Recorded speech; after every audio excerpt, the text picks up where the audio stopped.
Di balik senyum manis di hari pernikahannya, Vio merasakan ada yang aneh, seperti ada bayangan gelap yang mengintai di setiap langkahnya.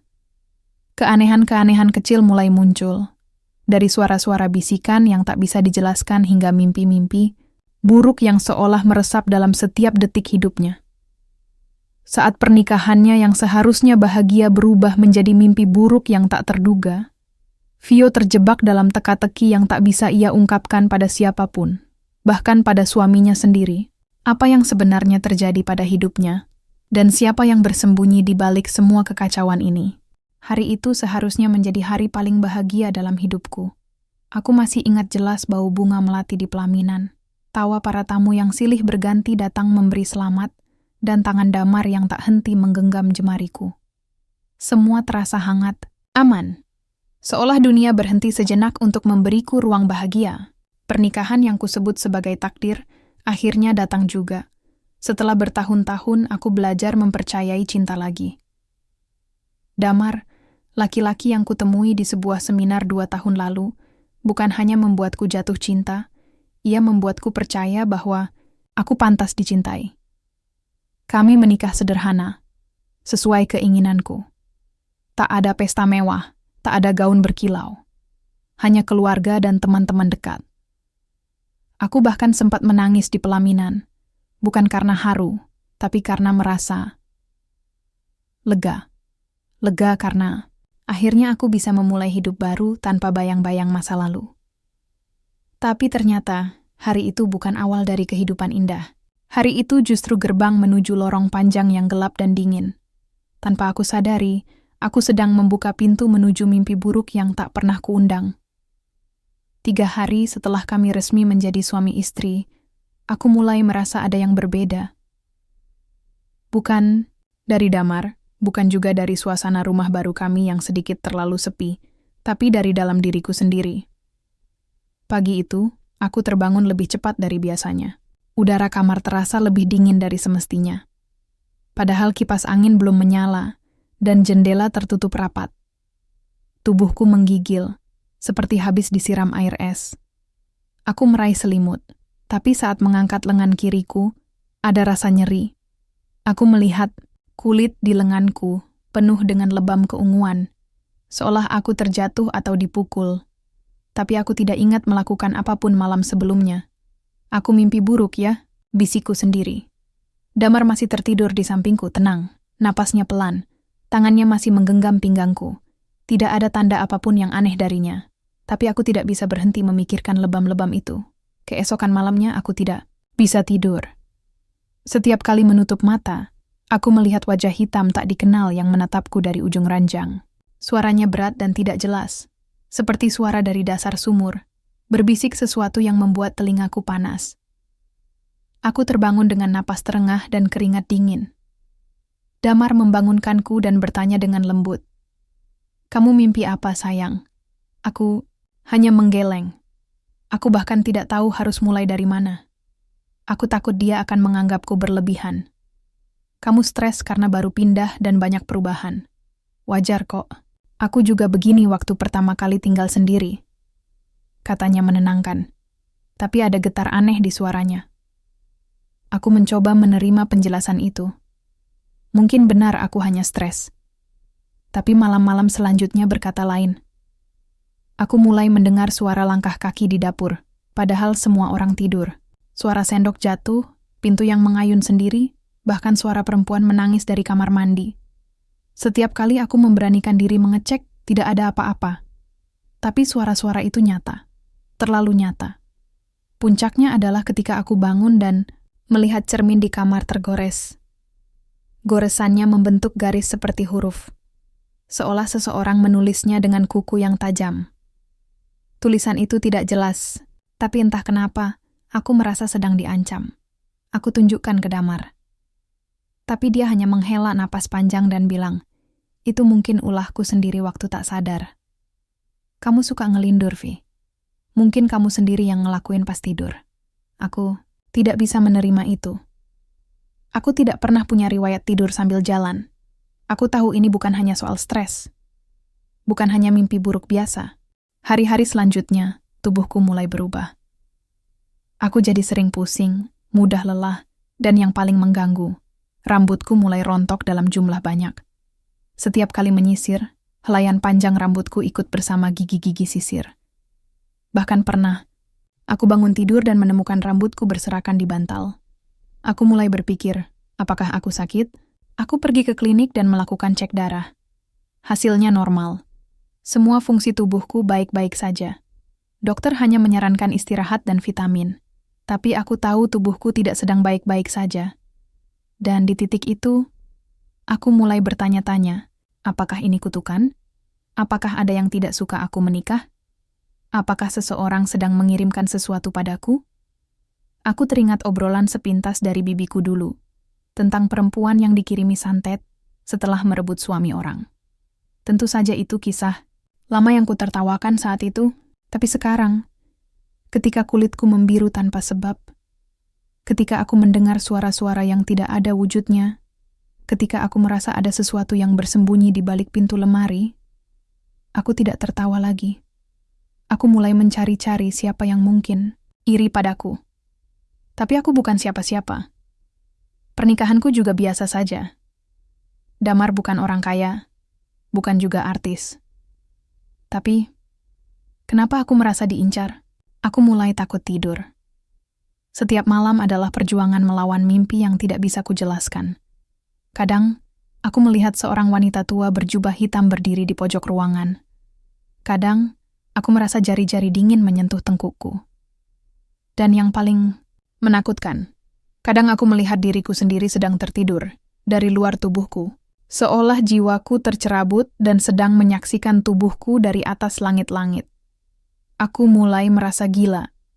Sampai suatu malam, aku memberanikan diri bicara ke Damar. Dam, kamu percaya sihir? Dia tertawa kecil. Maksudmu? Sihir kayak santet? Gitu? Aku mengangguk. Kamu nonton sinetron apaan sih? Tolong, jangan bercandain. Aku serius.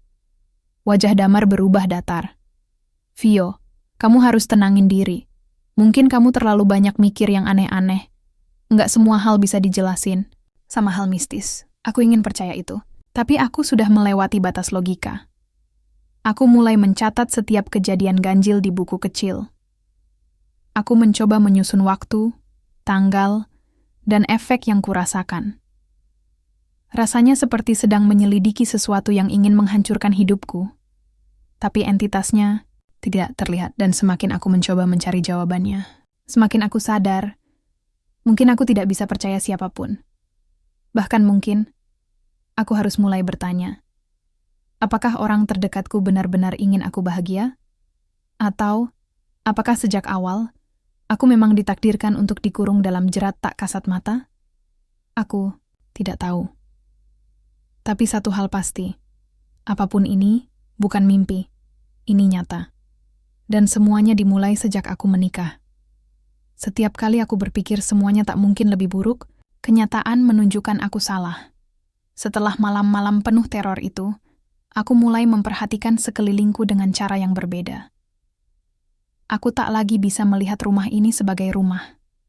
Dindingnya dingin, jendelanya selalu berembun walau siang hari, dan setiap sudut terasa menyembunyikan sesuatu. Aku mulai merasa diawasi. Bukan hanya ketika aku sendiri, tapi juga saat sedang bersama Damar. Ada perasaan aneh yang menggelayuti perutku setiap kali aku menatap matanya. Seolah dia tahu lebih banyak daripada yang dia katakan.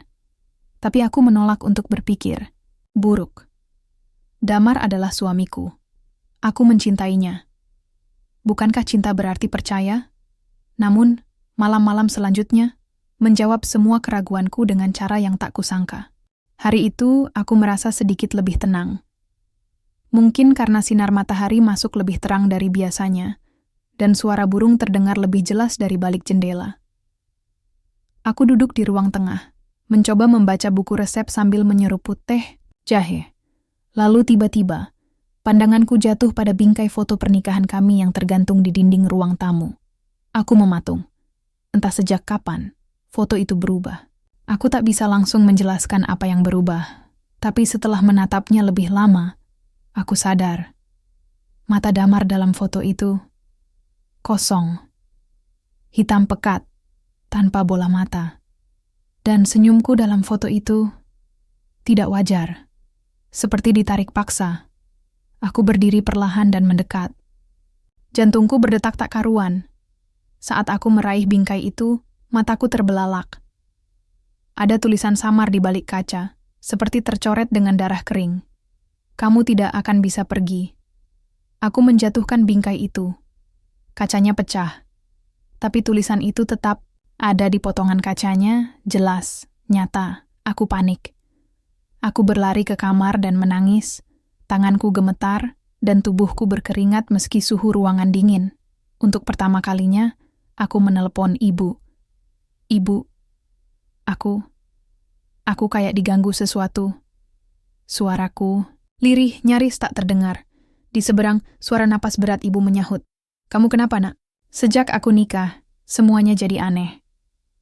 Aku sering lihat bayangan, dengar suara-suara, bahkan fotoku sama Damar berubah. Bu, aku takut. Ibu terdiam cukup lama, lalu menjawab dengan suara pelan. Apa kamu sudah bicara dengan Damar? Sudah, Bu. Tapi dia selalu bilang aku cuma stres. Tapi aku tahu ini bukan stres. Ini sesuatu yang lain. Aku merasa kayak ada yang mau ngambil aku. Ibu tak langsung menjawab. Lalu akhirnya, ia berkata dengan suara sedikit bergetar. Kamu ingat Tante Lilis? Aku mengerutkan kening. Tante Lilis? Yang tinggal di pinggiran desa itu? Iya, dia bisa bantu lihat. Hal-hal yang tak terlihat. Datanglah ke sana. Jangan bilang siapa-siapa, bahkan Damar, mengerti? Nada suara ibu berubah tegas. Aku mengangguk meski telepon tak bisa melihat anggukan itu. Iya, Bu. Kamu harus cepat. Kalau benar kamu diganggu, bisa jadi itu bukan gangguan biasa. Aku tak berani bertanya lebih lanjut. 2 hari kemudian, saat Damar pergi keluar kota untuk urusan kerja, aku menyusul ibu ke rumah Tante Lilis. Jaraknya cukup jauh, tapi anehnya aku merasa tenang di perjalanan. Mungkin karena untuk pertama kalinya aku merasa ada arah yang bisa kutuju. Saat tiba di rumah kayu yang dikelilingi pohon bambu itu, Tante Lilis sudah menungguku di depan pintu. Wajahnya kurus, kulitnya keriput, tapi sorot matanya tajam. Seperti bisa menembus hatimu sampai ke dalam. Kamu sudah datang, ucapnya pelan. Aku hanya mengangguk dan mengikuti langkahnya masuk. Di dalam, aroma dupa dan kayu manis memenuhi ruangan. Banyak botol kecil berisi cairan aneh dan daun-daun. Kering tergantung di langit-langit. Di sudut ruangan, ada cermin besar yang ditutup kain hitam. Tante Lilis duduk dan memintaku duduk di hadapannya. Ceritakan semuanya.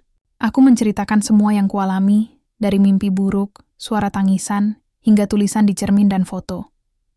Wajahnya tetap datar, tapi matanya makin tajam menatapku. Lalu dia berdiri, mengambil segenggam bunga kenanga, dan menaburkannya ke dalam baskom berisi air. Dia menggumamkan doa-doa yang tidak kupahami. Celupkan tanganmu ke air ini, katanya. Aku ragu, tapi menuruti. Airnya dingin, seperti air dari sungai gunung. Tapi begitu tanganku menyentuhnya, air itu berubah warna menjadi keruh kehitaman. Bunga-bunganya mengering tiba-tiba. Tante Lilis memejamkan mata. Napasnya makin berat. Ada sesuatu yang menempel padamu, bisiknya. Apa maksudnya? Suaraku nyaris tak terdengar. Bukan sekadar gangguan. Ini kiriman. Tapi bukan kiriman dari luar.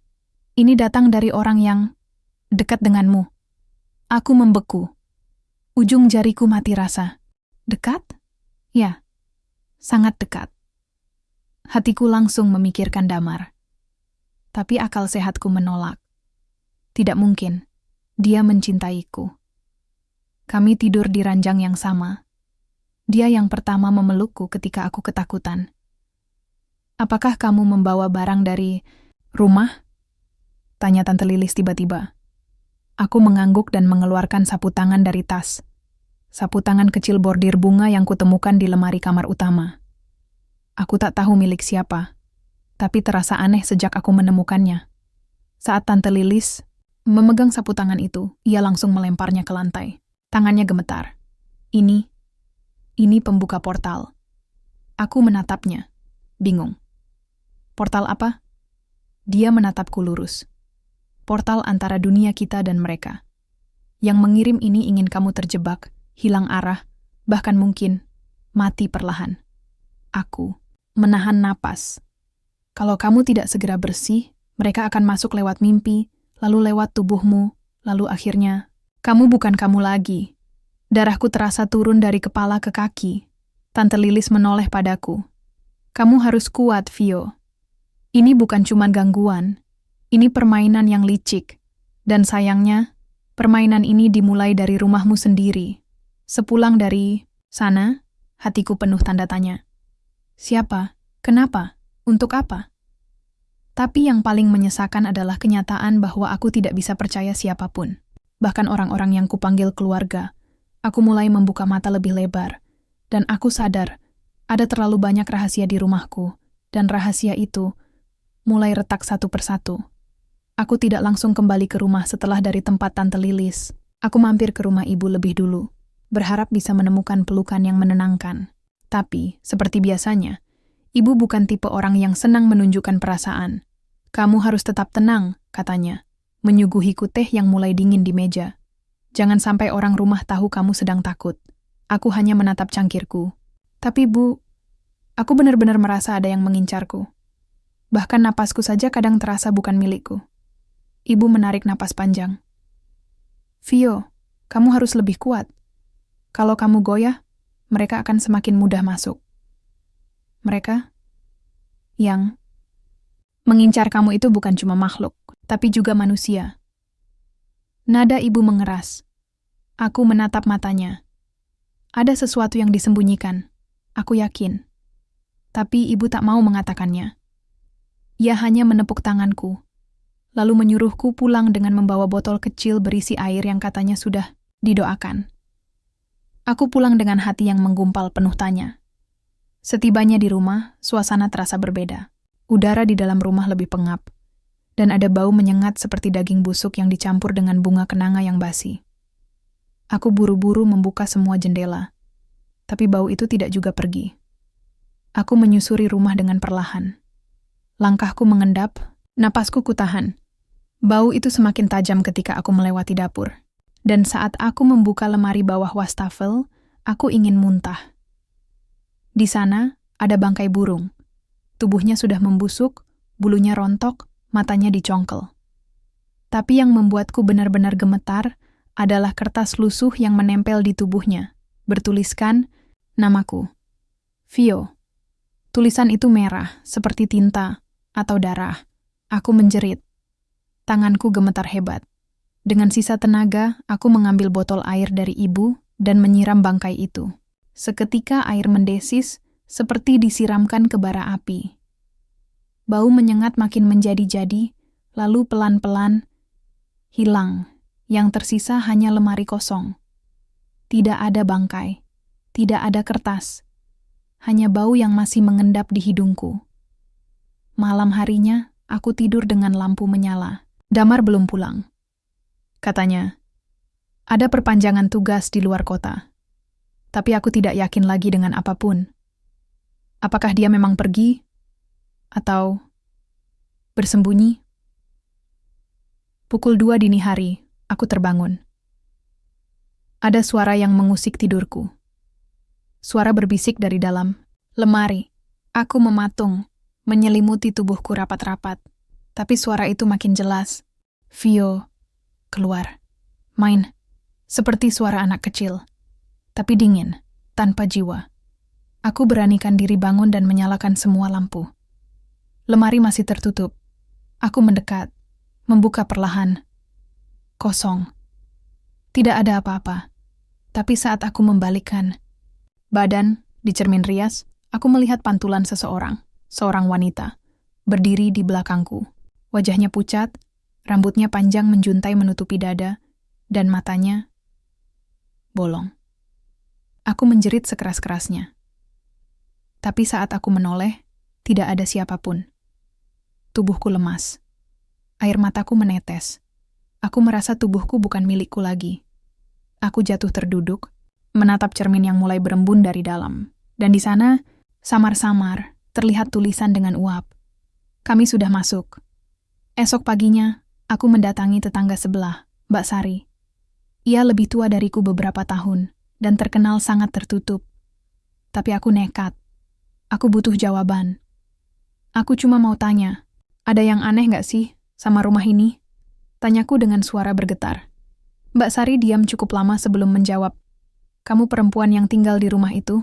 Aku mengangguk pelan. Dia mendesah. Rumah itu dulu pernah dihuni pasangan muda juga. Mirip kamu. Tapi istrinya meninggal mendadak. Ditemukan membusuk di kamar mandi. Gak ada yang tahu kenapa. Katanya bunuh diri, tapi gak ada yang percaya. Aku tercekat. Setelah itu, rumah itu kosong bertahun-tahun. Tapi tiap malam, ada yang lihat lampunya nyala sendiri. Kadang ada suara tangisan dari dalam. Apa kamu tahu siapa yang bangun rumah itu? Suami si perempuan itu yang renovasi besar-besaran. Tapi katanya, sejak rumah direnovasi, istrinya sering kesurupan. Aku merasa seluruh tubuhku merinding. Aku mencoba menghubungkan cerita itu dengan Damar. Mungkinkah rumah ini adalah milik keluarganya dulu? Tapi kenapa dia tak pernah cerita? Kenapa semua ini disembunyikan dariku? Aku pulang dengan langkah gontai. Dan sesampainya di rumah, aku tahu, aku tidak bisa tinggal diam lagi. Aku mulai membuka laci-laci lemari yang belum pernah kusentuh. Mencari apapun yang bisa memberiku petunjuk. Dan di bawah laci kamar utama, aku menemukan sebuah kotak kecil kayu berukir. Terkunci. Kuncinya tidak ada. Tapi di balik kotak itu, tertempel kertas kecil. Tulisannya sudah pudar, tapi aku masih bisa membacanya. Jika kau menemukan ini, berarti waktumu tidak lama. Tanganku gemetar saat membacanya. Kotak itu aku simpan baik-baik. Aku tahu, jawabannya ada di dalam sana. Dan aku bersumpah, aku akan mencari tahu siapa yang menyimpan semua rahasia busuk ini. Meski harus kulawan semuanya seorang diri. Aku menatap kotak kayu kecil itu berulang kali, mencoba mencari celah yang bisa membuka rahasia di dalamnya. Tapi kotak itu seperti menyimpan sesuatu yang tidak ingin diketahui siapapun. Kayunya keras dan tua. Ukiran di permukaannya tampak seperti simbol-simbol kuno yang tak kupahami. Di bagian bawahnya, ada noda hitam yang terasa lengket saat disentuh, seperti sisa darah kering. Aku menyentuhnya dengan ragu, tapi mendadak jari telunjukku terasa panas. Seolah ada aliran listrik mengalir dari kotak itu ke tubuhku. Aku menarik tangan cepat-cepat. Ya Tuhan, bisiku pelan. Aku mencoba memotret ukiran di permukaan kotak dengan ponselku dan mengirimkannya ke temanku, Ayu, yang kuliah di jurusan antropologi dan sering mengulik simbol-simbol aneh. Tak lama kemudian, dia membalas, Vio, dari mana kamu dapat ini? Ini simbol pemanggilan leluhur Jawa kuno. Ini bahaya. Simbol ini biasanya dipakai dalam ritual pemanggilan arwah atau pengunci warisan. Pengunci warisan. Kata itu menggantung di kepalaku. Ingatanku melayang ke malam pertama aku pindah ke rumah ini. Damar sempat bilang, rumah ini peninggalan keluarga jauh. Gak penting kamu tahu siapa. Yang penting ini milik kita sekarang. Saat itu aku tidak banyak tanya. Tapi sekarang, semua itu jadi mencurigakan. Hari itu aku tidak bisa tenang. Aku menelusuri seluruh bagian rumah. Dari loteng sampai bawah tangga. Aku mencari sesuatu, apa saja, yang bisa memberiku jawaban tentang kotak itu. Dan masa lalu rumah ini. Di sudut belakang lemari yang sudah berdebu, aku menemukan sebuah album foto lama. Sampulnya dari kulit, warnanya hitam dan keras seperti batu. Di halaman pertama ada tulisan tangan. Keluarga Damar, tahun 90-an. Tanganku langsung gemetar, aku membuka perlahan. Foto-foto, lawas terpampang. Sebagian sudah pudar, tapi ada satu foto yang membuatku menahan napas. Seorang wanita duduk di ruang tamu rumah ini. Rambutnya panjang, bajunya kebaya hitam. Di pangkuannya, seorang anak kecil duduk dengan wajah murung. Anak itu Damar Dotat wanita. Itu kemungkinan ibunya. Tapi wajahnya Wajah yang kulihat di cermin malam itu. Wajah hantu bermata bolong. Aku membalik foto itu. Di belakangnya tertulis, Damar dan Ibu, sebelum ritual keturunan. Ritual keturunan, apa maksudnya? Kenapa semua ini terdengar seperti bagian dari cerita yang sengaja ditutup rapat? Aku langsung menelepon Ayu lagi. Ayu, kamu tahu ritual keturunan itu maksudnya apa? Biasanya itu dilakukan keluarga yang percaya kalau kekuatan atau kekayaan mereka bisa diwariskan lewat perjanjian gaib, Vio. Kadang ada ikatan darah, kadang tumbal. Aku tak sanggup berkata-kata. Aku terdiam cukup lama di ujung telepon, sebelum akhirnya berbisik lirih.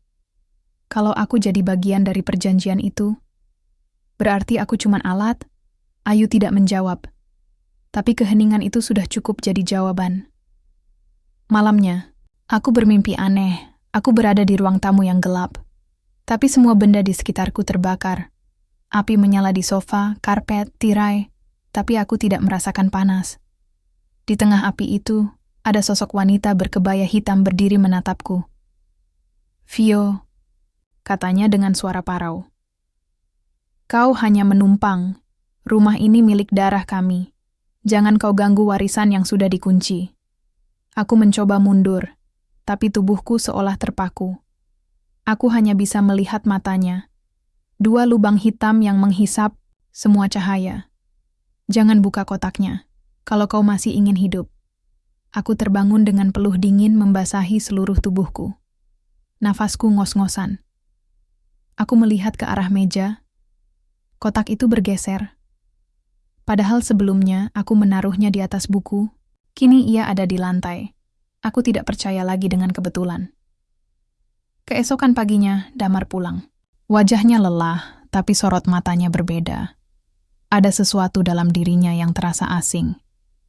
Aku ingin bertanya, tapi entah kenapa bibirku keluh. Sebagian diriku takut akan jawabannya. Namun aku memberanikan diri. Aku nemu album foto lama. Foto kamu sama ibumu. Damar terdiam. Aku melanjutkan. Kamu gak pernah cerita soal dia, atau soal rumah ini, atau soal kota itu. Damar menatapku tajam. Wajahnya berubah pucat. Kamu buka kotak itu? Tanyanya dengan nada dingin. Aku menggeleng. Enggak, tapi aku tahu itu bukan sekadar kotak biasa. Damar menarik napas berat. Dia duduk di kursi, menunduk lama. Lalu perlahan ia berkata, kotak itu peninggalan keluarga. Dulu, aku diminta untuk menjaganya. Tapi waktu itu aku belum paham apa artinya. Apa isinya? Dia menatapku. Isinya perjanjian, warisan, tapi dengan syarat. Syarat? Dia mengangguk pelan.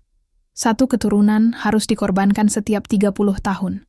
Kalau enggak, warisan akan hilang. Dan kutukan akan turun. Aku merinding. Tubuhku mendadak kaku. Siapa yang dikorbankan? Tanyaku nyaris berbisik. Damar tidak menjawab. Tapi dari caranya diam, aku tahu. Aku bagian dari perjanjian itu. Malam itu, aku tak bisa tidur. Setiap detik yang kulewati terasa seperti bom waktu.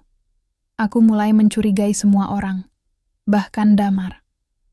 Apa selama ini dia menikahiku untuk memenuhi perjanjian?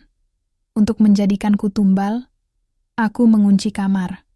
Meletakkan kotak itu di bawah bantal. Aku harus mencari cara untuk membukanya. Untuk tahu seluruh kebenarannya. Dan saat semuanya sunyi, aku mendengar sesuatu di dapur. Suara orang membuka lemari. Aku mendekat pelan-pelan, menahan napas. Dan ketika aku melongok dari balik tembok, kulihat Damar berdiri membelakangiku. Di hadapannya, selembar kertas bertuliskan tulisan tangan merah. Damar membacanya keras-keras. 1 keturunan, 1 tumbal. 1 cinta, 1 luka. Warisan tetap hidup jika darahnya terhenti. Tanganku menutup mulut. Air mataku mengalir tanpa bisa kuhentikan. Aku tahu sekarang, aku bukan istri baginya. Aku adalah jalan. Jalan untuk sebuah warisan gelap yang tak pernah kuminta. Dan sejak malam, itu, aku tahu, Aku tidak bisa mempercayai siapapun lagi. Pagi datang seperti biasa, tapi tidak dengan pikiranku. Kepalaku penuh dengan suara-suara dari semalam, mantra yang dibaca Damar, kotak kayu yang berdenyut seperti jantung, dan tatapan kosong dari foto ibunya yang masih membekas di retina mataku. Aku tidak bisa berpura-pura lagi. Semua ini nyata. Bukan sekadar mimpi buruk yang bisa kubangunkan dengan air dingin. Aku sedang berada di dalam lingkaran yang lebih besar dari yang pernah kubayangkan. Rumah ini bukan tempat tinggal, ini jebakan. Dan aku harus keluar sebelum semuanya terlambat. Hari itu aku memutuskan pergi ke rumah ibuku. Kukatakan pada Damar bahwa aku ingin menenangkan diri. Dia hanya menatapku lama, seakan tahu alasanku yang sebenarnya, tapi tidak mencegahku. "Kamu pikir di luar sana kamu bisa lepas dari ini?" Katanya pelan sebelum aku menutup pintu. "Ini bukan kutukan yang menempel di rumah, tapi di kamu." Ucapan itu menghantam jantungku seperti palu godam. Aku melangkah mundur sejenak, lalu berbalik dan tetap pergi. Di rumah ibu, suasananya jauh berbeda. Hangat, meski tak sepenuhnya nyaman. Ada perasaan asing menyelinap dalam pertemuan kami kali ini. Mungkin karena aku datang dengan wajah kusut dan mata penuh kecemasan. Ibu menyambutku dengan pelukan, tapi pelukannya terasa dingin. Kaku, bukan seperti pelukan ibu pada umumnya. "Kenapa kamu nggak bilang dari awal soal rumah itu, Bu?" Tanyaku di ruang tamu. Langsung, tanpa basa-basi, dia terdiam. Matanya menatap keluar jendela. "Apa kamu tahu Damar berasal dari keluarga yang tidak biasa?" Ibu menarik napas. Lama. Seolah menyaring kalimat agar tidak keluar terlalu kasar. "Aku tahu," jawabnya lirih. Aku terperangah. "Kenapa ibu nggak pernah cerita?" Ibu menggenggam tanganku. "Karena kamu nggak akan percaya, Vio. Dulu ayahmu pernah hampir mati karena ikut campur urusan keluarga Damar. Mereka bukan keluarga biasa. Mereka punya perjanjian. Dan perjanjian itu melibatkan darah, kutukan, dan kekuasaan. Aku mulai merasa mual. Kenapa aku, Bu? Kenapa harus aku yang masuk ke dalam keluarga itu?" Ibu menatapku. Lama. Ada air mata menggantung di sudut matanya. "Karena kamu cucu dari garis darah itu, Vio. Dunia di sekelilingku runtuh seketika." "Apa maksud ibu?" Bisikku. "Damar adalah sepupumu. Jauh. Keturunan dari saudara perempuan ayahmu. Pernikahan kalian adalah cara mereka mengikat darah keturunan agar kutukan tidak jatuh ke generasi lain. Kamu dipilih karena kamu, dengan tubuhmu, dengan darahmu, adalah jembatan. Kamu bisa menanggung beban perjanjian itu. Kamu tumbalnya." Aku hampir muntah mendengar itu. Kakiku lemas. Kenapa ibu setuju? Kenapa ibu diam aja waktu aku menikah? Ibu menangis. Tangannya mencengkeram rok. "Karena mereka ancam aku. Kalau aku ganggu, mereka akan ambil adikmu." Dadaku sesak. Ternyata selama ini, aku dijual oleh keluargaku sendiri. Malamnya aku tidak bisa tidur. Aku duduk di kamar masa kecilku, memandangi foto-foto lamaku. Di salah satu rak ada album foto tua yang belum pernah kulihat sebelumnya. Kukira tak ada hal baru. Tapi saat kubuka halaman tengah, aku menemukan sesuatu yang membuat bulu kuduku berdiri. Sebuah foto ibuku, masih muda, berdiri bersama seorang wanita tua. Wanita itu mengenakan kebaya hitam dan tersenyum tipis. Di bawahnya tertulis, "Ibu dan Nyai Ratri, penerus garis darah." Nama itu membuatku menggigil, Nyai Ratri. Nama yang pernah kusebut dalam mimpi. Nama yang terdengar dalam bisikan saat malam, menyelimuti rumah itu. Aku tahu ini bukan kebetulan. Dan aku tahu, semua ini sudah dirancang, bahkan jauh sebelum aku lahir. Keesokan paginya, aku nekat kembali ke rumah itu. Kubiarkan Damar pergi bekerja, lalu aku masuk ke ruang belakang. Tempat di mana segala keganjilan bermula. Di balik lemari tua, aku menemukan celah sempit, lorong kecil yang tertutup papan kayu. Dengan paku dan obeng, Aku membongkarnya. Di baliknya ada tangga kayu yang mengarah ke bawah tanah. Jantungku berdetak liar. Tapi aku tak bisa mundur lagi. Aku menuruni tangga itu dengan senter di tangan. Langit-langitnya rendah, penuh sarang laba-laba. Di ujung lorong ada pintu kayu tua. Dan di baliknya, ruangan gelap penuh bau anyir dan dupa. Di tengah ruangan ada lingkaran besar dari kapur putih. Di dalamnya, simbol-simbol yang sama seperti di kotak kayu dan di pojok ruangan tergantung foto-foto tua. Foto Damar, foto ibu, foto aku. Di bawahnya, sebuah tulisan merah menyala. Yang terpilih dari darah yang sah. Tubuhnya untuk pengikat, jiwanya untuk pembuka. Aku menangis tanpa suara. Aku bukan siapa-siapa dalam cerita ini. Aku hanyalah alat, tapi tidak lagi. Aku membersihkan air mataku. Aku kembali ke atas, mengambil kotak kayu yang selama ini kusimpan di kamar, dan kubuka dengan tangan gemetar. Kunci kecil yang tersembunyi di belakang foto ibu akhirnya membuka rahasia. Di dalam kotak itu hanya ada satu benda. Segumpal kain merah dan sehelai rambut yang terikat dengan benang emas. Seketika aku merasa tubuhku panas. Lantai di bawah kakiku bergetar. Suara-suara mulai berdengung di telinga. Telingaku berdarah, tapi aku bertahan, dan dalam bisikan yang memecah keheningan, aku mendengar suara itu lagi. Kau sudah melihat semuanya, Vio.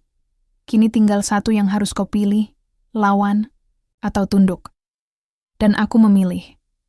Aku akan melawan. Apapun risikonya. Karena aku bukan milik siapapun. Bukan milik darah. Bukan milik warisan. Aku adalah milikku sendiri. Tubuhku menggigil, tapi bukan karena dingin. Sejak kubuka kotak itu, sejak kutatap, rambut yang terikat dengan benang emas, ada sesuatu yang bergerak di dalam diriku. Sesuatu yang tak bisa kugambarkan dengan logika. Tanganku memanas. Seperti terbakar dari dalam. Tapi tidak menyakitkan. Rasanya seperti ditarik keluar dari cangkang lama. Seolah-olah aku baru saja dilahirkan kembali. Tapi bukan sebagai Vio yang lama. Malam itu, aku duduk di sudut kamar, memeluk lututku, menunggu. Mungkin sesuatu akan datang. Mungkin sesuatu akan menjemput. Dan benar saja. Sekitar tengah malam, lampu-lampu rumah mulai berkedip. Televisi menyala sendiri, menampilkan saluran kosong penuh semut. Dapur mengeluarkan suara dentingan sendok jatuh berkali-kali, padahal aku tahu tak ada yang ke sana. Lalu, suara langkah kaki terdengar dari lorong. Perlahan. Berat. Seret. Aku berdiri. Ku peluk kotak kayu itu erat-erat di dadaku. Sosok itu muncul dari balik lorong. Aku sudah menduganya, Damar. Tapi kali ini ada yang berbeda dari wajahnya. Ia bukan Damar yang ku kenal. Bukan yang membelaku saat aku menangis. Bukan yang menyentuhku dengan lembut saat malam datang. Matanya kosong. Vio, katanya datar. Sudah saatnya. Aku menahan napas. Saat apa? Saat kamu menyerahkan dirimu. Sudah cukup semua ini. Kamu sudah lihat semuanya, kan? Sudah tahu posisimu. Aku menggeleng. Tidak. Jawabku lirih. Kamu membohongiku. Dari awal. Damar melangkah mendekat. Tangannya mengangkat kalung di lehernya. Kalung yang selama ini kukira hanya hiasan biasa. Dari kalung itu, ia menarik secarik kain kuning. Ada simbol berbentuk mata dengan lidah api di tengahnya. Seketika kepalaku terasa berat. Simbol itu membuat tubuhku seolah lumpuh. Tapi aku berusaha tetap berdiri. Ini segel warisan, kata Damar. Simbol pengikat. Siapapun yang melihatnya tanpa siap akan tunduk. Tapi aku tidak tunduk, karena aku sudah membuka kotak itu. Dan aku tahu sekarang, simbol itu hanya berfungsi pada jiwa yang belum bangkit. Dan jiwaku sudah terbakar. Aku menatap Damar lurus-lurus. Kamu pikir kamu bisa kendalikan aku seumur hidupmu? Dia menyipitkan mata. Bukan aku. Ini bukan tentang aku. Ini tentang keluarga kita. Kamu bagian dari itu, Vio. Dan tak ada yang bisa keluar. Aku melangkah ke depan. Mataku tak berkedip. Kalau begitu, kubakar semua keluarga kita. Pagi harinya, aku pergi ke rumah nenek dari pihak ayah, nenek Rumi. Ia tinggal sendirian di desa kecil yang jarang kukunjungi. Tapi aku tahu, kalau ada yang tahu semua rahasia keluarga kami, dialah orangnya. Ketika aku tiba, ia sudah menungguku di teras. "Kamu datang juga akhirnya," katanya lirih. Seperti sudah tahu aku akan datang hari ini. Kami duduk di dapurnya, yang penuh aroma daun kering dan kopi hitam. "Aku sudah tahu semua, Nek," kataku langsung. "Damar, darah, kutukan. Tapi aku masih belum tahu satu hal." Nenek Rumi menatapku. "Apa? Siapa yang mulai semua ini?" Ia terdiam. Lama. Lalu, dari kantong bajunya, ia mengeluarkan sebuah foto tua.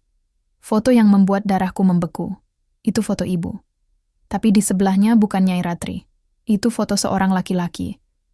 Dan itu ayahku. Tapi bukan ayahku yang sekarang. "Siapa?" "Ini, bapak kandungmu," jawab nenek pelan. "Bukan yang kamu kenal sebagai ayah selama ini. Lelaki ini adalah pendeta ilmu hitam dari cabang keluarga yang dikucilkan. Ia menciptakan perjanjian darah pertama. Ia yang menanam kutukan itu melalui benihnya." Aku nyaris pingsan. Jadi aku ini bukan korban. Aku adalah akar. Aku mengurung diri di kamar selama 2 hari. Tak makan. Tak minum. Hanya menangis dan mencoba menyatukan semua kepingan cerita yang selama ini menghantuiku. Keluargaku menjualku. Suamiku memperalatku. Ibuku berbohong. Dan ayah kandungku adalah pemilik kutukan itu. Selama ini, aku mencoba melawan kutukan dari luar, padahal sumbernya ada di dalam diriku sendiri. Kalau begitu, bisikku malam itu, aku akan musnahkan diriku sendiri, tapi tidak dengan membunuh, tidak dengan menyerah, dengan membalikkan kutukannya. Damar datang malam ketiga. Ia masuk ke kamarku tanpa suara. Ku pura-pura tidur, tapi tanganku menggenggam sesuatu di balik selimut. Ketika dia mendekat dan mencoba menyentuhku, aku membuka mata.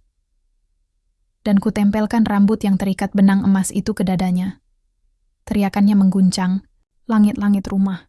Tubuhnya melengkung, dan dari dadanya keluar asap hitam tebal yang berputar membentuk wajah-wajah. Wajah-wajah orang mati. Aku berdiri. Kukatakan pelan, "Ini bukan tubuhku yang kau kuasai. Ini darahmu yang kembali ke asal." Dan untuk pertama kalinya. Damar menangis. Tapi aku tidak terpengaruh. Karena rasa cinta yang dulu ada sudah terkubur bersama mayat kebenaran. Aku keluar dari rumah malam itu, berjalan di bawah bulan setengah, dengan darah di tanganku dan sisa rambut di genggamanku. Aku tidak tahu kemana harus pergi, tapi aku tahu aku tidak akan kembali. Dan aku bersumpah akan kubuka semua topeng, satu persatu. Karena perang ini belum selesai. Ini baru permulaan. Aku berjalan sendirian menuju rumah ibu. Langit masih kelabu, seperti sedang menunggu sesuatu yang buruk terjadi. Angin menggigit leherku, tapi aku tidak peduli. Langkahku mantap, meski di dada, jantungku berdentam keras. Setiap langkah mendekatkan aku pada kebenaran, dan aku sudah siap. Atau setidaknya kupaksa diriku untuk siap. Rumah ibu berdiri sunyi. Tidak ada suara, tidak ada cahaya. Tapi aku tahu dia ada di dalam, menunggu. Menyembunyikan sesuatu seperti biasa. Kupukul pintu kayu tua itu keras-keras. "Ibu, buka!" Tak ada jawaban. Aku mendobrak. Ruang tamu berantakan. Foto-foto keluarga dicopot dari dinding. Karpet tergulung. Dan ada bekas lilin terbakar di tengah lantai. Aroma dupa pekat menusuk hidungku. Di sana, di pojok ruangan, ibu duduk. Tangannya memegang cermin kecil bulat. Ia menatap bayangannya sendiri, seolah tak menyadari kehadiranku. "Jadi akhirnya kamu datang juga, Vi." Suaranya lirih, tapi tajam, seperti pisau tipis yang menusuk dari bawah kulit. "Kenapa kamu lakuin semua ini, Bu?" Dia tak menjawab, malah tersenyum kecil seperti menahan tangis yang sudah membatu. Semua ini demi kamu, katanya akhirnya. Demi aku? Kamu menyiksaku? Bu, kamu tutupin semuanya. Kamu biarin aku menikah sama orang yang ternyata bagian dari ini semua. Kamu ngorbanin aku. Iya, karena kamu bagian dari rencana yang lebih besar. Kamu anak dari 2 darah paling kuat di garis keluarga kita. Kamu kunci dari semuanya. Nafasku tercekat. Apa maksudmu? Ibu berdiri. Ia membuka kain putih yang menutupi sesuatu di lantai. Sebuah lingkaran sihir. Tua. Retak di beberapa bagian. Di tengahnya, ada semacam peti kayu kecil. Dibalut kain merah. Ini tempat warisan yang selama ini dijaga. Aku melangkah pelan. Selama ini, kalian semua cuma pengen ini? Ibu menatapku lama. Matanya merah. Ada air di sudutnya tapi tak pernah jatuh. Bukan semua orang, tapi aku. Aku yang jaga semua ini, Vi. Aku yang jaga garis keturunan kita tetap utuh. Tapi untuk membuka peti ini, butuh pengorbanan. Butuh darah dari garis campuran. Dan kamu satu-satunya. Tanganku gemetar. Jadi dari awal aku cuman alat, Bu. Alat buat buka warisan kutuk ini? Ibu melangkah ke arahku. Kalau kamu mau, kita bisa bagi. Kamu bisa kuajari segalanya. Kamu bisa jadi perempuan paling kuat yang pernah lahir dari keluarga ini. Aku tertawa. Pahit. Enggak, Bu. Aku enggak mau jadi kuat dengan cara kayak gini. Aku cuma pengen hidup tenang. Aku pengen bisa bangun pagi tanpa mimpi buruk. Aku pengen bisa nikah tanpa dihantui roh. Aku pengen bisa sayang sama orang tanpa takut dikhianati. Ibu memejamkan mata. Sudah terlambat, Vi. Kamu sudah lihat terlalu banyak. Sekarang pilihanmu cuma 2. Jadi bagian dari kekuatan ini, atau jadi korban. Aku menggeleng. Kalau gitu, aku pilih hancurin semuanya. Malam itu, rumah ibu menjadi medan perang. Ia memanggil roh-roh penjaga keluarga. 5 makhluk tinggi berjubah gelap muncul dari dinding, berdiri membentuk lingkaran di sekelilingku. Tapi aku tak takut. Karena aku sudah bersatu dengan kekuatan di dalam kotak kayu. Kekuatan yang dulu dijadikan alat untuk mengikat. Kini ku tarik untuk membebaskan. Tangan kananku menyalakan api tanpa sumber. Api yang tidak membakar, tapi membongkar ilusi. Satu persatu, roh-roh itu menjerit. Jubah mereka terbakar jadi debu. Ibu berteriak marah. Kamu tidak tahu apa yang kamu lakukan. Justru sekarang aku tahu segalanya, Bu. Aku berjalan ke tengah lingkaran sihir. Tempat peti itu diletakkan. Kupeluk peti itu erat-erat. Lalu kututup mataku. Dan kubisikan sesuatu dalam hati. Nama asli ayah kandungku. Nama yang tidak pernah disebutkan. Nama yang memegang kunci dari kutukan ini. Begitu aku menyebutnya, peti itu retak. Membuka perlahan. Dan dari dalam, bukan emas, bukan jimat, tapi hanya sehelai kertas tua. Tulisannya pudar. Tapi aku bisa baca jelas. Yang lahir dari luka akan mewarisi luka. Yang menyimpan dendam akan dikendalikan dendam. Aku tersenyum kecil. Lalu kertas itu terbakar sendiri. Dan bersamaan dengan itu, lingkaran sihir di lantai pecah. Rumah ibu berguncang. Ibu tersungkur, menangis. Kenapa kamu lakuin ini? Aku mendekatinya. Ku berikan tangan. Tapi bukan untuk menolong. Untuk melepaskan. Kita sudah terlalu lama percaya. Kegelapan itu kekuatan. Sekarang cukup.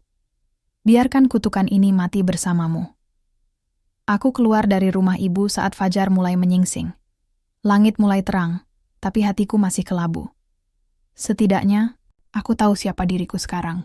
Dan aku tahu, aku masih hidup bukan untuk menjadi penerus kutukan, tapi untuk mengakhirinya. Namun aku juga sadar, ini belum akhir. Karena masih ada satu orang yang belum kutemui. Seseorang yang selama ini mengawasi dari jauh. Ayahku, yang darahnya mengalir di dalamku, dan yang kini harus kuburu. Aku berdiri di depan sebuah rumah tua di kaki bukit. Rumah itu nyaris roboh, dipeluk akar-akar beringin, dan dindingnya tertutup lumut. Tapi aku tahu, dia di dalam ayahku.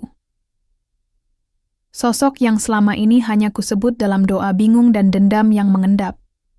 Sosok yang tidak pernah hadir tapi jejaknya membekas dalam hidupku, dalam tubuhku, dalam kutukan yang menjerat keluargaku. Aku tidak tahu seperti apa wajahnya.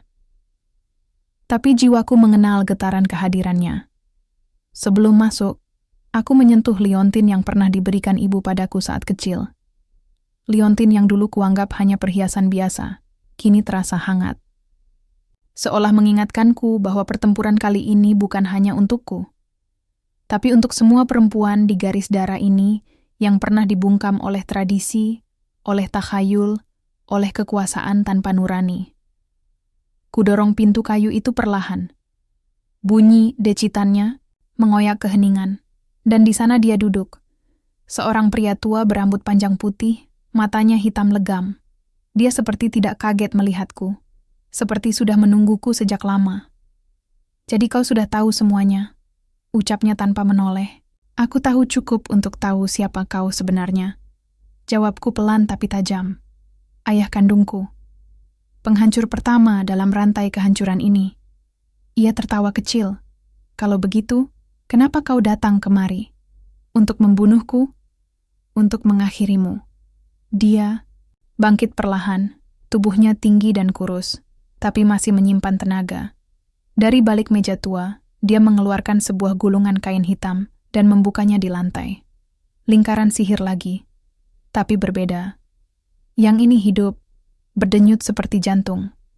"Aku tidak datang untuk berperang, Vio," katanya. "Aku datang untuk menyerahkan takdirku padamu. Karena hanya kau yang bisa memutus warisan ini." Aku menggigit bibir. "Kau pikir aku percaya begitu saja? Setelah semua yang kulalui?" Dia menatapku, dalam dan dingin. "Aku pernah muda, Vi. Dan waktu itu aku terobsesi pada kekuatan. Aku kira kalau aku bisa menguasai darah campuran, mengawinkan 2 garis sihir kuat, maka aku bisa jadi abadi. Aku mencintai ibumu, tapi aku juga mengikatnya dengan kutukan. Aku terdiam. Ayahmu adalah monster," kataku pelan, nyaris seperti gumaman. Dia mengangguk. "Ya, aku adalah monster. Dan aku ingin kau membunuhku. Aku terpaku. Kenapa sekarang menyerah?" Dia duduk kembali di lantai, dalam lingkaran sihir itu. "Karena kutukan yang kupasang padamu sudah mulai memakan jiwamu. Jika tak dihentikan sekarang, kau akan menjadi aku. Kau akan membunuh dengan tatapan, merusak. Dengan kata, memanggil roh tanpa sadar. Aku bisa mencium bau itu dari tubuhmu. Darah itu mulai mendidih, tubuhku bergetar. Aku tahu dia tidak bohong. Sudah beberapa malam terakhir aku bisa mendengar suara-suara dari tempat gelap saat aku bermimpi. Suara yang memanggil dengan nada menggoda. Kadang, aku melihat bayangan orang lain menangis hanya karena aku marah. Aku hampir kehilangan kendali. Apa yang harus kulakukan? Dia mengeluarkan pisau kecil dari balik jubahnya. Pisau perak, gagangnya berukir mantra tua. "Kau harus membunuhku dalam lingkaran ini. Dengan tanganmu sendiri. Lalu bakar tempat ini. Dan jangan pernah lihat ke belakang." Aku menatap pisau itu. Panas terasa menjalari tanganku. Gemetar. Takut. Tapi juga marah. Semua yang kulalui. Dari malam pernikahan yang penuh teror. Suamiku yang berkhianat. Ibuku yang memperalat. Semuanya berakar dari satu orang. Dia. Ayahku. Aku mengangkat pisau itu perlahan. Pandanganku kabur oleh air mata. "Kalau aku membunuhmu, apakah aku jadi sama seperti dirimu?" Dia tersenyum tipis. "Tidak, Vio. Justru karena kau bertanya itulah, kau berbeda." Aku menggigit bibir, dan aku menancapkan pisau itu tepat di dada kirinya. Ia tidak menjerit, tidak menghindar, hanya mengembuskan napas panjang, seolah semua beban berabad-abad akhirnya terangkat. Lingkaran sihir menyala terang lalu runtuh menjadi abu. Tubuhnya mengering dan menjadi debu hitam. Aku mundur pelan, lalu menyiram tempat itu dengan minyak. Kuambil korek dari saku jaketku. Menyalak. Lalu, Kulempar api, melahap rumah itu perlahan, seperti menelan dosa yang terlalu lama disembunyikan. Aku duduk di batu besar di tepi bukit, menatap api dari kejauhan. Langit malam kini jernih, dan untuk pertama kalinya, aku merasa tenang. Kutukan itu sudah padam, tapi bekasnya akan selalu ada dalam diriku. Yang bisa kulakukan hanya satu, tidak meneruskannya. Saat ini, aku tidak tahu kemana langkahku akan pergi. Tapi aku tahu satu hal, mulai sekarang, aku memilih hidup yang bukan didikte oleh masa lalu, melainkan dibentuk oleh pilihan hari ini. Dan aku memilih untuk hidup. Aku pikir setelah semua ini berakhir, aku bisa langsung bernapas lega. Tapi ternyata, luka itu tak hilang hanya karena api sudah membakar akar kejahatan. Tubuhku kembali ke kota, tapi jiwaku tertinggal di antara abu. Hari-hari berlalu seperti kabut. Rumah yang dulu terasa hangat, kini seperti sangkar. Setiap ruangan menyimpan kenangan pahit.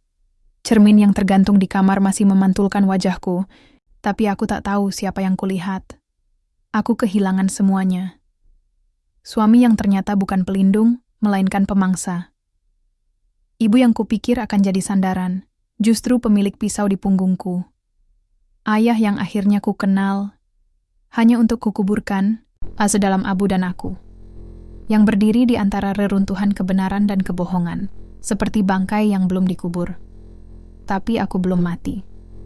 Dan itu artinya, aku harus hidup. Aku kembali bekerja di perpustakaan kecil dekat taman kota.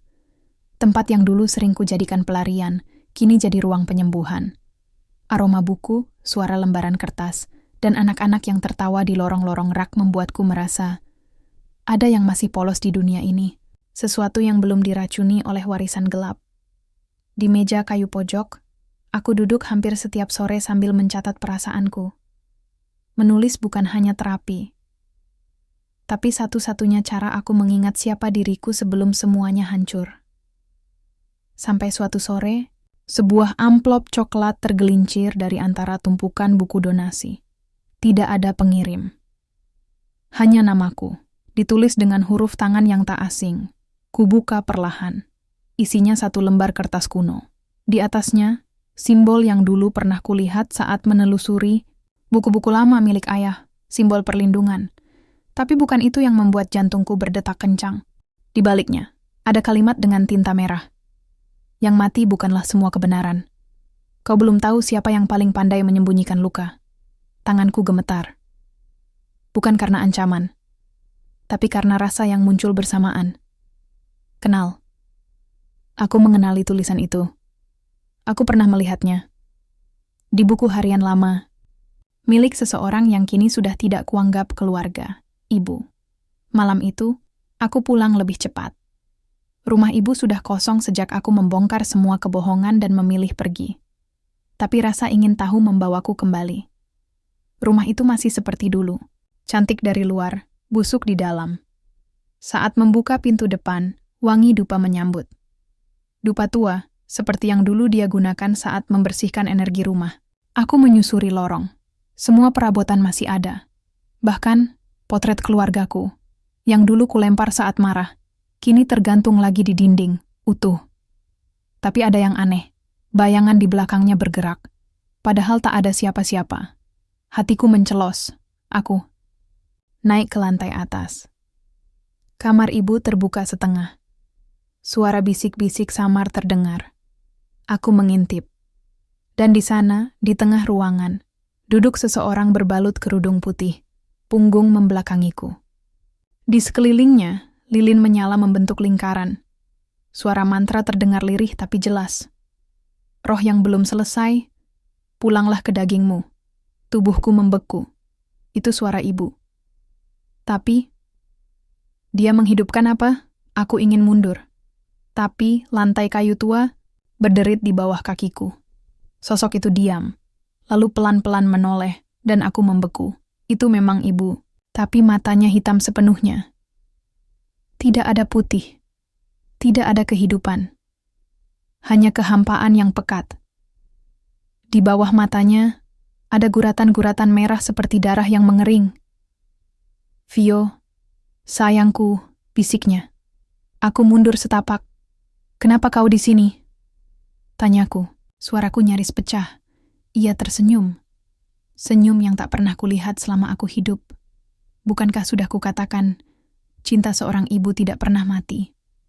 Ia bangkit perlahan. Lilin-lilin di sekitarnya berkedip. Angin dingin menyeruak masuk dari celah jendela yang tertutup. Ayahmu telah menyegel kutukan, katanya sambil berjalan mendekat. Tapi darah itu masih mengalir dalam tubuhmu, dan dalam tubuhku. Aku menggigit bibir. Kau menghidupkan kembali sihir itu? Ia mengangguk. Aku mengendalikannya sekarang. Bukan untuk warisan, bukan untuk kekuasaan, tapi untuk membangkitkan sesuatu yang lebih besar. Aku menatapnya, tak percaya. Untuk apa semua ini? Ia menatapku dengan penuh kasih aneh. Agar kau tak pernah sendiri lagi. Aku akan mengikat kita selamanya. Sayang. Kau, aku, dan mereka semua. Dari sudut ruangan, bayangan-bayangan mulai bermunculan. Seperti asap, seperti arwah, seperti luka yang diberi bentuk. Aku mundur. Tapi ruangan itu menutup sendiri. Semua jendela terkunci. Semua cahaya meredup. Dan suara ibu berubah. Lebih dalam. Lebih dingin. Lebih, bukan manusia. Ayo, Vio. Sudah waktunya kau memilih sisi. Dan untuk pertama kalinya, aku benar-benar merasa sendirian. Tapi tidak lagi lemah. Aku merogoh saku jaketku. Di sana, liontin warisan ibu. Yang dulu dianggap jimat pelindung. Tapi kini, aku tahu cara menggunakannya. Aku mengepalkan tangan dan berkata, aku memilih sisi yang hidup. Aku berdiri di tengah ruangan yang gelap dengan bayangan-bayangan yang berputar cepat memeluk setiap sudut. Di sekelilingku, suara-suara lirih menggema, seperti bisikan-bisikan yang merasuk ke dalam jiwa, merayap ke dalam setiap sudut pikiran, seperti mimpi buruk yang tak pernah berakhir. Namun, aku tahu satu hal pasti. Aku tak akan mundur. Vio, sayang, jangan lakukan ini. Suara ibu terdengar kembali, kini lebih dalam, lebih menggoda. Kau akan menyesal. Kita bisa bersama selamanya.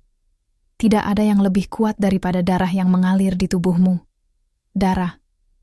Itu adalah kata yang selalu digunakan untuk memanipulasi kami, keluarga ini. Darah yang menyatu, yang membelenggu. Tapi kini, darah itu juga yang akan membebaskan kami.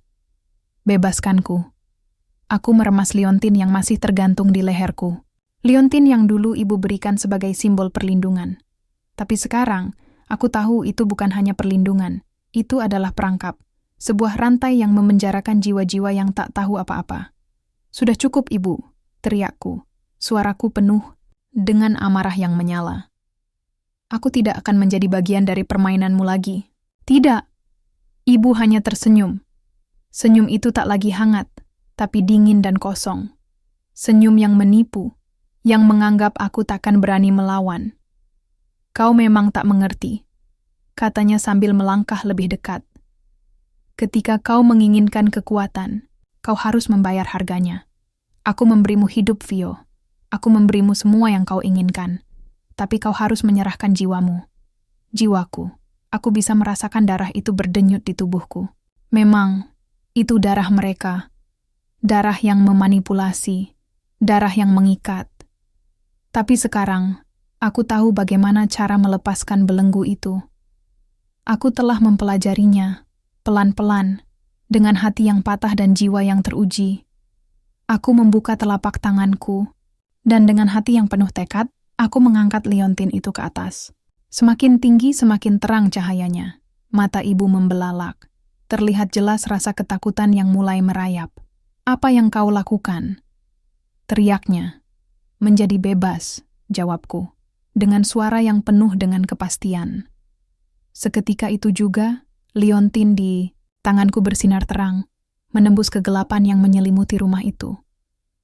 Suara ribut yang selama ini memenuhi telingaku. Suara bisikan dan teriakan yang meresap ke dalam jiwaku.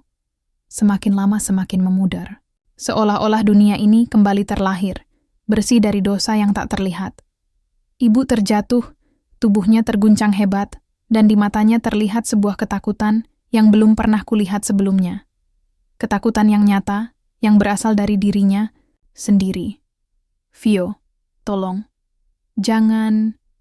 Isaknya, suaranya menjadi lemah, tak berdaya. Namun aku tak peduli. Aku tidak akan berhenti. Tidak lagi. Selama ini kau mengajarkanku untuk takut pada yang tidak aku mengerti. Tapi sekarang, aku mengerti. Dan aku tahu, aku tidak perlu takut lagi, kataku dengan tegas. Dengan satu gerakan, aku memecahkan liontin itu. Cairan keemasan menyembur keluar, dan dalam sekejap, rumah itu mulai bergetar hebat, seperti ada sesuatu yang hancur di dalamnya. Semua lilin padam, semua bayangan menghilang. Ibu menangis, merintih. Dia mencoba meraih tanganku, tetapi tubuhnya semakin rapuh. Lalu, dengan sebuah teriakan terakhir, ia menghilang, seperti asap yang lenyap di telan angin. Aku berdiri di sana, sendirian, di tengah ruangan yang kini kembali sunyi. Api sudah padam. Rumah itu, tempat yang penuh dengan tipu daya dan kutukan, kini hanya menjadi puing-puing.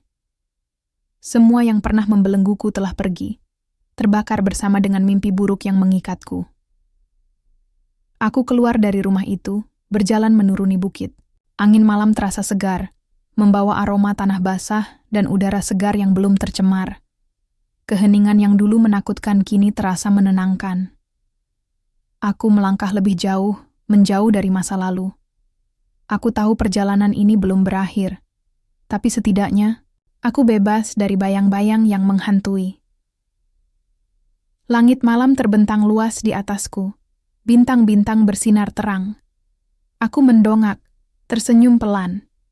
Tidak ada lagi yang mengikatku. Tidak ada lagi yang bisa mengatur hidupku. Aku memilih jalan, ini, jalan yang penuh dengan kebebasan, dan aku tahu, ini baru awal. Vio berdiri di atas bukit, menatap dunia yang terbentang di hadapannya. Bayangan masa lalunya sudah tak lagi mengikutinya. Setiap langkahnya terasa ringan, dan meskipun banyak yang harus dia hadapi, dia tahu bahwa dia tidak akan pernah menyerah. Tidak lagi. Dengan langkah penuh keyakinan, Vio melangkah menuju masa depan, siap untuk membangun hidup yang baru. Sebuah hidup yang bebas dari ikatan dan kutukan. Sebuah hidup yang akhirnya dia pilih sendiri. Cerita ini berakhir, tetapi perjalanan Vio baru saja dimulai.